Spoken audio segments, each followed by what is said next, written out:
50 परिवारों ने एसपी के नाम सौंपा ज्ञापन, कहा वह रोहिंग्या और बांग्लादेशी नहीं। जबलपुर के गोरा बाजार थाना अंतर्गत ग्राम उमरिया में रहने वाले 50 परिवारों ने दावा किया कि वह रोहिंग्या और बांग्लादेशी नहीं है। इस दावे को लेकर वह एसपी कार्यालय पहुंचे और ज्ञापन सौंपते हुए बताया कि वह विगत कई वर्षों से कैंट विधानसभा के ग्राम उमरिया में रह रहे हैं और 2008 से अपने मताधिकार का उपयोग कर रहे हैं।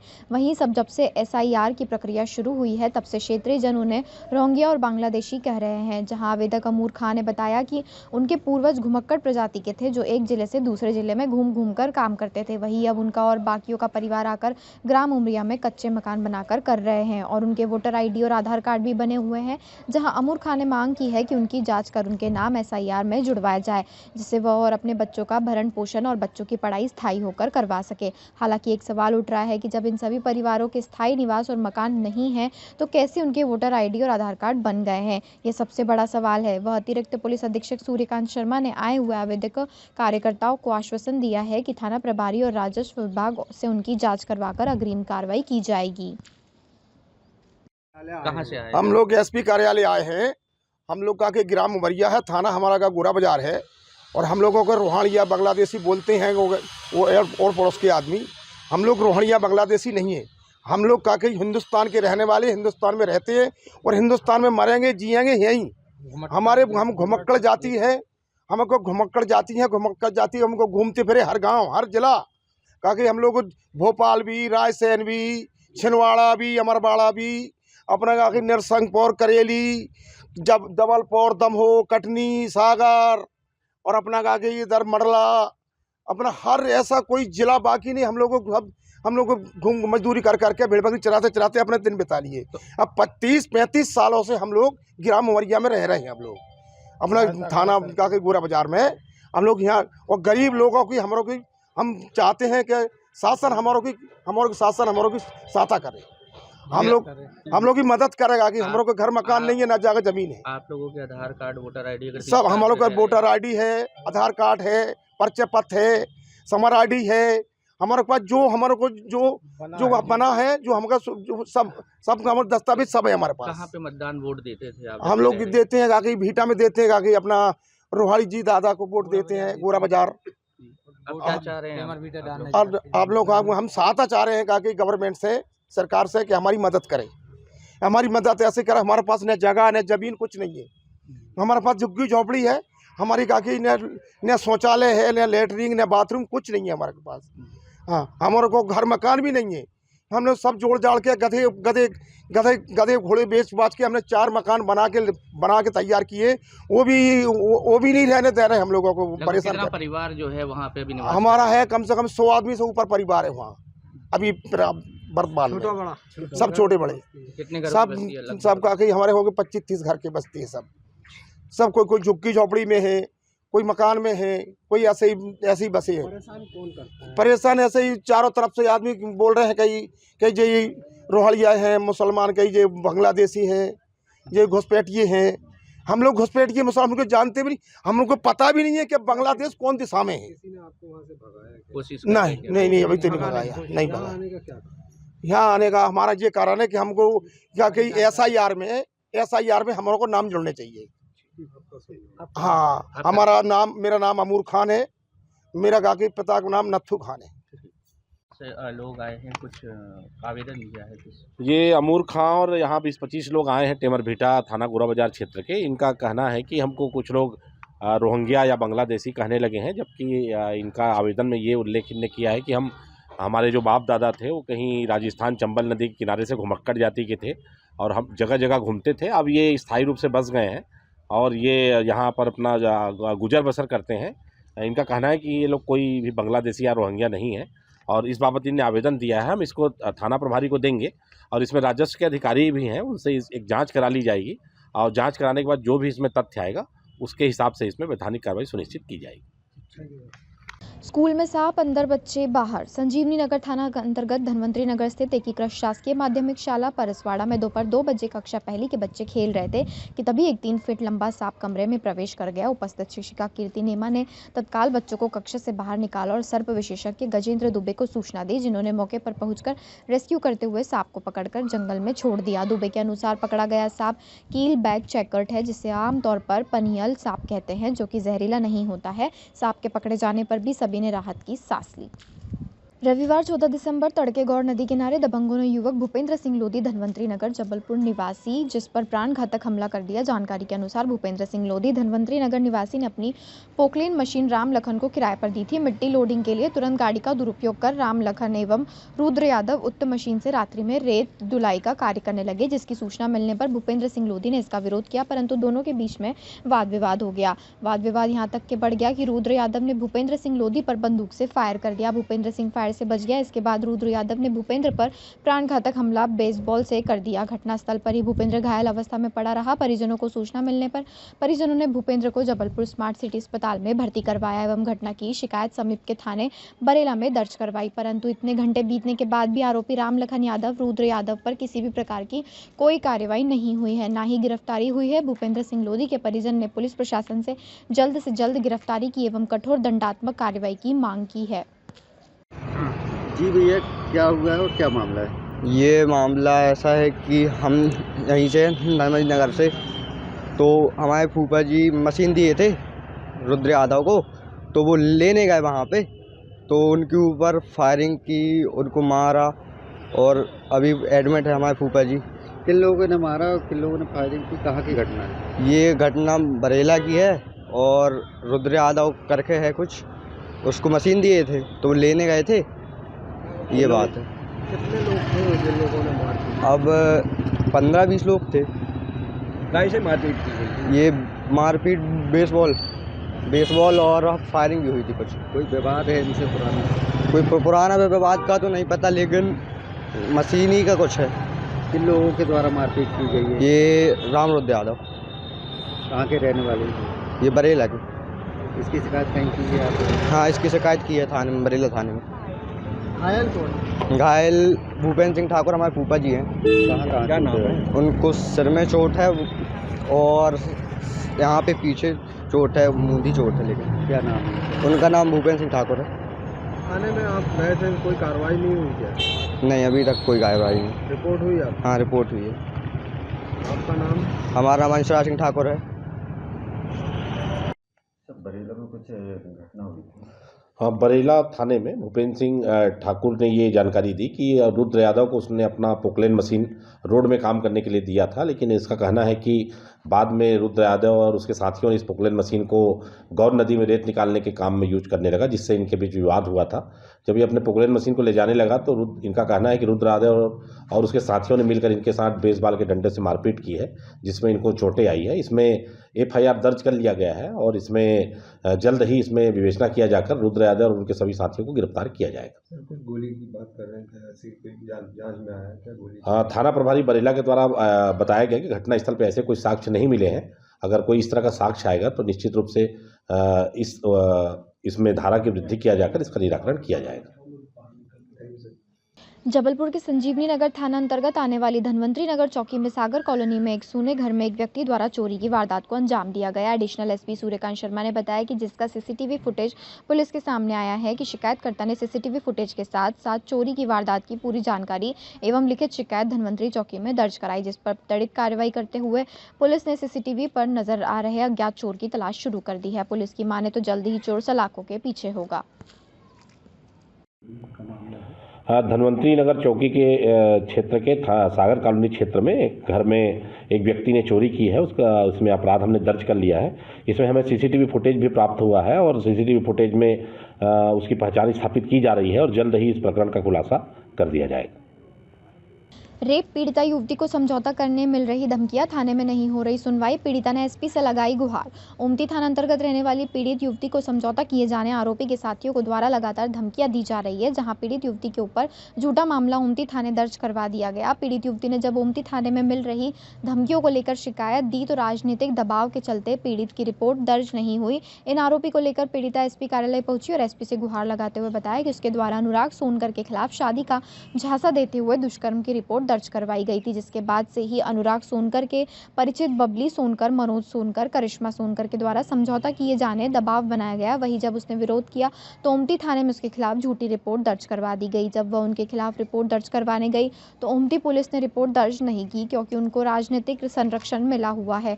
वहीं पीड़ित युवती ने गुहार लगाते हुए कहा कि उन्हें जान का खतरा है, अगर उसकी सुनवाई नहीं हुई तो वह आत्महत्या कर लेगी। वहीं मामले को लेकर अतिरिक्त पुलिस अधीक्षक सूर्यकांत शर्मा का कहना है कि मामले की निष्पक्ष जांच को लेकर थाना ओमती को निर्देशित किया गया है। युवती की रिपोर्ट पर जांच करते हुए उचित कार्रवाई की जाएगी। शिकायत की है क्या मामला? थाना ओमती में की एक क्षेत्र की एक पीड़ित युवती है, आज पुलिस अधीक्षक कार्यालय आई थी। इनने रेप केस अनुराग सोनकर पे लगाया था, जिसका मामला न्यायालय पे चल रहा है। इनका कहना है कि अनुराग सोनकर के पक्ष के कुछ लोगों के द्वारा जबरदस्ती इन पर राजीनामा का दबाव डाला जा रहा है और कार्रवाई करने की धमकी दी जा रही है। इस आवेदन पत्र को हमने संज्ञान में ले लिया है, इसको तत्काल टीआई ओमती को भेजा जा रहा है। इसकी निष्पक्ष जांच की जाएगी और अगर धमकी राजीनामा का दबाव सही पाया गया तो पृथक से एफआईआर दर्ज की जाएगी और इसमें निष्पक्ष न्याय कर इसका निराकरण किया जाएगा। है कि बबली सोनकर, मनोज सोनकर और करिश्मा सोनकर द्वारा मेरे को झूठे केस में फंसाने की धमकी दिया जा रहा है, क्योंकि मेरा अनुराग सोनकर से 376 का केस चल रहा है, जहाँ पे ये लोगों ने 7 तारीख 10वें महीना 2023 को इन्होंने मेरे खिलाफ करिश्मा सोनकर, मनोज सोनकर, बबली सोनकर ने झूठी खिलाफ थाना ओमती में दर्ज करवाए थे। और मेरे को वहाँ पे बोला गया कि हम इसके बाद आपकी भी रिपोर्ट लिखेंगे, लेकिन ये लोग जो हैं वो विधायक और पार्षद के रिश्तेदार हैं।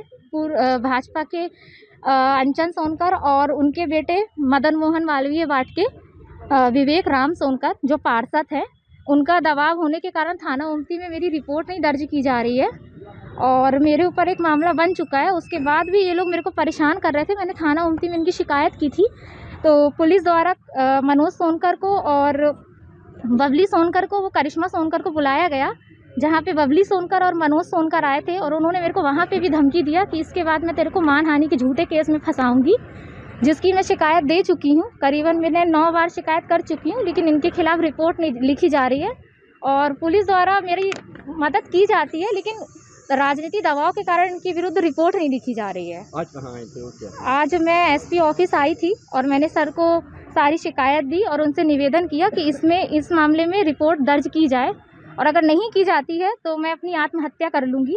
इसकी जिम्मेदार मनोज सोनकर, बबली सोनकर और करिश्मा सोनकर होंगे। पूर्व में आपने किसके ऊपर जो है शिकायत दर्ज करवाई थी? मैंने पूर्व में अनुराग सोनकर के विरुद्ध शिकायत दर्ज करवाई थी। 376 का केस चल रहा है, उस पर राजीनामा करने के लिए इनके रिश्तेदार द्वारा मेरे साथ ऐसा किया जा रहा है। एक रिपोर्ट डालने के बाद दूसरी रिपोर्ट में फंसाने की मेरे को धमकी दी गई है थाना ओमती में और मैं बहुत परेशान हूँ। मैं चाहती हूँ कि इनके खिलाफ भी रिपोर्ट दर्ज की जाए और कार्रवाई की जाए। रेत खनन मामले को लेकर हुई मारपीट में दूसरे पक्ष ने एसपी से की शिकायत। एडिशनल एसपी सूर्यकांत शर्मा से मामले में निष्पक्ष की जांच की कई मांग। जबलपुर के बरेरा थाना क्षेत्र में रेत खनन मामले में बीते 2 दिन पहले 2 पक्षों में हुई मारपीट के मामलों को लेकर आज दूसरे पक्ष के नीलेश यादव ने एसपी से मामले को लेकर निष्पक्ष जांच की मांग कर अवगत कराया गया। बरेला निवासी रामेश्वर साहू द्वारा उनके चाचा रामलखन के हाईवा से प्लांट में रेत डंप करवाने का काम करवाया जाता था। वहीं रामेश्वर साहू ने कुछ दिन बाद वीरेंद्र सिंह आनंद सिंह से मिलवाया और कहा कि उनकी मशीन के जरिए रेत लोड उनके हाईवा में की जाएगी, वहीं पर ट्रिप 2000 रुपये मिलेगा। वहीं 2 दिन पहले हाईवा चालक और मशीन के चालकों का विवाद हो गया, जिस पर उनके ड्राइवर ने चाचा रामलखन और उससे जानकारी दी। वहीं जब वह मौके पर पहुंचे तो वीरेंद्र सिंह आनंद सिंह और उनके साथियों के द्वारा मारपीट की गई और उल्टा उनके भाई रुद्र यादव की रिपोर्ट और चाचा की रिपोर्ट थाने में दर्ज करवा दी गई, जबकि उस दौरान उनका भाई रुद्र यादव मौके पर था ही नहीं। जहां नीलेश यादव ने एसपी से पूरे मामले में निष्पक्ष जांच कर कार्रवाई किए जाने की मांग की है। क्या मांग है, क्या परिस्थिति? हमें जो झूठे आरोप में फंसाया जा रहा है हमारे बड़े भाई को, रुद्र यादव को, वो सब ऐसा कुछ नहीं है। हमने कोई किराए से मशीन नहीं ली है। हमें 8-10 दिन पहले रामेश्वर साहू ने भूपेंद्र सिंह से मिलवाया, वीरेंद्र सिंह से मिलवाया, है ना, और इनसे बोला गया कि आपको हम गाड़ी हमारे पास माल डालेगी आपकी गाड़ी, और इनको 2,000 पर ट्रिप में इनको 2,000 रुपये आपको देना है। तो जो हम पैसे देते थे हमारे पास ऑनलाइन ट्रांजैक्शन हैं, और हमारे जो किराएनामे की बात की है इन लोगों ने, तो हम ऐसा कोई किराएनामा नहीं है और हमने ऐसी कोई चीज़ ली नहीं है। रेत से हमारे संबंधित कुछ नहीं है। पोकलैंड की वो बात कर हाँ, रहे थे तो कि उसमें किराए से ली थी, नहीं उन्होंने पैसा हमारा नहीं दिया। नहीं पैसा और पोकलैंड वाला कोई सिस्टम नहीं, और ऐसा है तो वो एग्रीमेंट दर्शाएं कि हमने लिया है करके, ऐसा कुछ नहीं है हमारे भैया द्वारा। बाद में बाद डाइबलों दौरा हुआ था, डाइबल दौरा हुआ था, उसमें भैया का नाम घसीटा जा रहा है, वो वहाँ पे थे भी नहीं, आए भी नहीं थे, है ना। आप क्या चाहते हैं, आज कहाँ आए हैं आप? हम एसपी कार्यालय आए हैं, हमारा कहना है निष्पक्ष जांच की जाए, है ना? आपका शुभ नाम? रिंकू यादव, नीलेश यादव नाम है मेरा, है ना। आज एसपी ऑफिस आए हैं, आप किस मांग को लेकर हैं? ये 2 दिन पूर्व बरेला थाना अंतर्गत में एक मामला हुआ था रेत में नर्मदा जी से रेत निकालने को लेके। तो इसमें उनके द्वारा आरोप लगाया गया कि रेत के लिए हमने मशीन किराए पे दी थी रुद्र यादव को, जो कि कुछ भी ऐसा नहीं था। उसमें मात्र इनके द्वारा रामेश्वर साहू के द्वारा इनके हाईवा जो लिए गए थे किराए पे, वो उसमें रेत अपने प्लांट में पलटाने के लिए।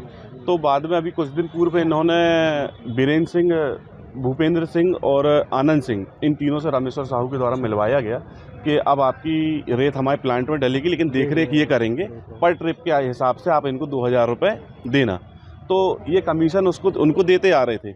अभी रात्रि विगत 2 दिन पहले ड्राइवरों का विवाद हुआ रेत में नाके पे, तो इनका विवाद हुआ घाट में। तो जब ये वहाँ, ये तो गए भी नहीं, ये दूसरे जो गाड़ी मालिक थे वहाँ पहुँचे नीलेश यादव लोग, तो उनने देखा कि इनका आपसी विवाद चल रहा है ड्राइवरों का, तो इनने जाके बीच में हस्तक्षेप करके दूर किए। तब वहाँ पे वीरेंद्र यादव, भूपेंद्र यादव और आनंद सिंह, बीरेंद्र सिंह, आनंद सिंह और भूपेंद्र सिंह, ये लोग आए वहाँ पे पहुँचे और इन्होंने सीधे मारपीट वहाँ पे चालू कर दी, जिसमें एक और गाड़ी मालिक थे नीलेश यादव, उनको भी चोटें आई हैं। और जो उनने बात की है गाड़ियाँ क्षतिग्रस्त करने की, तो ऐसा कुछ भी नहीं है। वहाँ पे और भी लोग मौजूद थे, गांव वाले भी थे, मौजूद थे। गाड़ियों में, घाट में कहीं भी कोई क्षति नहीं हुई है। इनके द्वारा स्वयं अपनी गाड़ियों को क्षति पहुँचा के दूसरे की छवि को धूमिल किया जा रहा है। आज आप कहाँ आए, किस मांग को लेकर? आज हम एसपी साहब के पास आए हैं उस मांग को लेके कि आप इसकी निष्पक्ष जाँच की जाए और जो भी दोषी हैं उन पर कार्रवाई की जाए। अतुल पटेल। सर, रेत खनन को लेकर के विगत दिनों कुछ बरेला में विवाद हुआ था, उसको लेकर के फरियादी ने अभी शिकायत दी। थाना बरेला में भूपेंद्र ठाकुर और रुद्र यादव के बीच एक विवाद हुआ था, जिसमें भूपेंद्र ठाकुर का कहना था कि उनने रुद्र यादव को पोकलेन मशीन रोड में काम करने के लिए किराए में दिया था, लेकिन वो गौर नदी में रेत निकालने लगे थे, जिससे इनके बीच आपस में बहस बढ़ी। और बहस के दौरान भूपेंद्र का कहना है कि रुद्र और उनके साथियों ने इस पर बेसबॉल से हमला कर दिया। वर्तमान में वो अस्पताल में एडमिट है। इसमें दोनों पक्षों की ओर से FIR दर्ज की गई है। रुद्र यादव ने के पक्ष से भी अभी एक आवेदन आया है, जिसमें निष्पक्ष जांच करने की बात कही गई है। हमने TI बरेला को कहा है कि इसमें निष्पक्ष जांच करें और जो साक्ष्य प्राप्त होता है उसके हिसाब से इसमें वैधानिक कार्रवाई कर इसका निराकरण करें। सर, कुछ रामेश्वर साहू द्वारा उलझाने का प्रयास करने का भी इसमें आरोप लगा दिया। अगर ऐसा कोई बात, ऐसा कोई साक्ष्य प्राप्त होता है तो उसमें वैधानिक निराकरण इसका उस तदनुरूप किया जाएगा। जबलपुर पुलिस में अवैध शराब के खिलाफ आज एक बड़ी कार्रवाई करते हुए 50,000 लीटर से अधिक लाहन और सैकड़ों लीटर कच्ची शराब जब्त की है। यह शराब खैरमाई मंदिर के पीछे लगे जंगल में नाले के किनारे जमीन पर गाड़कर बनाई जा रही थी। मुखबिर की सूचना पर रांझी और खमरिया थाना पुलिस ने संयुक्त रूप से कार्रवाई करते हुए 50 से अधिक ड्रम जिसमें की शराब पैदा की जा रही थी उसे नष्ट किया है। मुखबिर से CSP सतीश साहू को सूचना मिली कि खैरमाई मंदिर के पीछे 50 एकड़ से अधिक के पहले जंगल में लंबे समय से अवैध शराब बनाई जा रही है। यह शराब इतनी खतरनाक है कि इसे पीने से न सिर्फ लोग बीमार होते हैं बल्कि जान जाने का भी खतरा था। मंगलवार की दोपहर को रांझी और खमरिया थाना पुलिस की टीम ने संयुक्त रूप से कार्रवाई करते हुए हजारों लीटर लहन को नष्ट किया। मुखबिर से जानकारी लगी थी कि खैरमाई जो है वेस्टलैंड खमरिया थाना क्षेत्र अंतर्गत उसके जंगलों में काफ़ी लोग कच्ची शराब बनाते हैं और बेचते हैं। तो इसकी कार्रवाई हेतु गोपनीय तरीके से एक टीम का गठन किया गया माइक टू सिटी के निर्देशन में, और फिर टीम लगातार रांझी और खमरिया के थाना प्रभारियों के साथ दबिश दी गई। तो यहाँ पे ज़मीन में काफ़ी मात्रा में ड्रम, सिंटेक्स की टंकियाँ, उनमें ढेर सारा महुआ लाहन जो होता है वो भरा हुआ मिला हमको। ये तैयार हो जाता तो शराब बनती, इसके साथ कुछ मात्रा में कच्ची शराब भी मिली है। लेकिन चूँकि जंगल का एरिया है तो टीम को दूर से आता देखकर जो लोग इसमें शामिल थे वो भाग गए हैं। उनकी जानकारी लग गई है, शीघ्र इनको गिरफ्तार कर लिया जाएगा। लगभग 25 से 30 हज़ार लीटर महुआ लहन होगा यहाँ पे, जो गुड़ और महुआ से बनाया था। कहीं लगता है इसमें नशादार भी हो सकता है, तो लैब में इसकी टेस्टिंग कराई जाएगी कि क्या जहरीली शराब है क्या है करके, उसके बाद हम पूरा बताएंगे आपको। अभी जबलपुर के धारताल थाना क्षेत्र के पन्नी मोहल्ला में प्रेम प्रसंग के चलते हुए हरिताल यादव की हत्या मामले में पुलिस ने तात्कालिक कार्रवाई करते हुए एक आरोपी को गिरफ्तार कर लिया है। गिरफ्तार आरोपी की पहचान राहुल दुबे के रूप में हुई है, जबकि मुख्य आरोपी राहुल झारिया सहित अन्य फरार आरोपियों की तलाश में पुलिस की टीमें लगातार दबिश दे रही है। पुलिस के अनुसार बीती रात हुई इस सनसनीखेज वारदात में कुल 5 आरोपियों ने मिलकर हरिताल पादव पर लोहे की रॉड और धारदार हथियारों से हमला किया था। गंभीर रूप से घायल हरिताल को अस्पताल में भर्ती कराया गया, जहां उपचार के दौरान उसकी मौत हो गई। हत्या के बाद इलाके में दहशत का माहौल फैल गया था। घटनास्थल और अस्पताल लगे सीसीटीवी कैमरों की फुटेज खंगालने पर पुलिस को महत्वपूर्ण सुराग हाथ लगे। इसके आधार पर आरोपियों की पहचान की गई और राहुल दुबे को हिरासत में लेकर पूछताछ की गई, जिसमें उसने वारदात में शामिल होना स्वीकार किया। एडिशनल एसपी सूर्यकांत शर्मा ने बताया, मुख्य आरोपी राहुल झारिया और उसके अन्य साथी लगातार ठिकाने बदल रहे हैं, लेकिन उनके संभावित ठिकानों पर दबिश दी जा रही है। जल्दी सभी आरोपियों को गिरफ्तार कर लिया जाएगा। धारताल थाना प्रभारी ने बताया कि यह मामला प्रेम प्रसंग से जुड़ा होने के कारण संवेदनशील है, लेकिन पुलिस हर पहलू की गंभीरता से जांच कर रही है। फरार आरोपियों के खिलाफ गिरफ्तारी वारंट की प्रक्रिया भी शुरू कर दी गई है। धारताल क्षेत्र में एक मझोली का रहने वाला था हरीलाल यादव, ये ड्राइवरी का काम करता था। ये एक राहुल झारिया से इनका कुछ विवाद था किसी लड़की को लेकर, और उसमें मोबाइल में के सिम को देने की बात को लेकर इनके बीच कुछ विवाद हुआ। तब राहुल झारिया और उसके 5 अन्य साथियों ने, कुल 6 लोगों ने मिलकर लोहे के राड से इस पर हमला कर दिया, जिससे इसकी मृत्यु हो गई। इसमें हत्या का अपराध दर्ज कर लिया गया है। इसमें जो मुख्य आरोपी है राहुल झारिया को अरेस्ट कर लिया गया है। शेष 5 आरोपियों की तलाश की जा रही है, जल्द उनको गिरफ्तार किया जाए। और